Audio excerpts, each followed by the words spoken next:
नमस्कार. महाराष्ट्र राज्यातील तमाम कर्मचारी बंधू आणि भगिनींनो, तुमच्याकरता एक अतिशय महत्त्वपूर्ण बातमी घेऊन आलेलो आहे.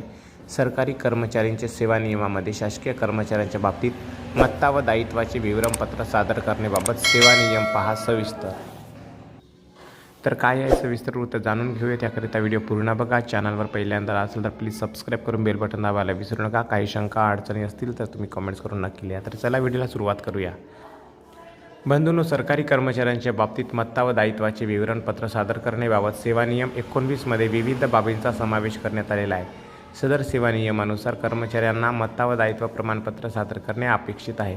प्रत्येक शासकीय कर्मचाऱ्याने शासकीय सेवेत प्रवेश केल्यानंतर शासनाने ठरवून देण्यात आलेल्या नमुन्यामध्ये आपल्या मत्ता व दायित्वाचे विवरणपत्र भरून देणे आवश्यक आहे. मत्ता व दायित्व हे दरवर्षी आर्थिक वर्षाच्या शेवटी भरून द्यावे लागते. यामध्ये कर्मचाऱ्याने त्यास वारसा म्हणून प्राप्त झालेले, त्याच्या मालकीच्या अथवा त्याने संपादित केलेली भाडे पट्ट्याने अथवा तारण म्हणून त्याच्या नावाने अथवा त्याच्या कोणत्याही कुटुंबाच्या नावाने किंवा अन्य कोणत्याही व्यक्तीच्या नावाने धारण केलेल्या मालमत्तेचा समावेश असला पाहिजे. यामध्ये बँक ठेवीसह शेअर्स, रोख, ऋणपत्रे रकमेचा समावेश होतो. त्याचबरोबर इतर कोणत्याही जंगम मालमत्तेचा देखील त्यात समावेश असणे आवश्यक आहे. त्याचबरोबर सरकारी कर्मचाऱ्याने काढलेली कर्ज व इतर दायित्वांचाही समावेश यामध्ये करणे अपेक्षित आहे. यापैकी वरून नमूद करण्यात आलेले नियम हे साधारणपणे गट ड संवर्गातील कर्मचाऱ्यांना लागू होणार नाहीत.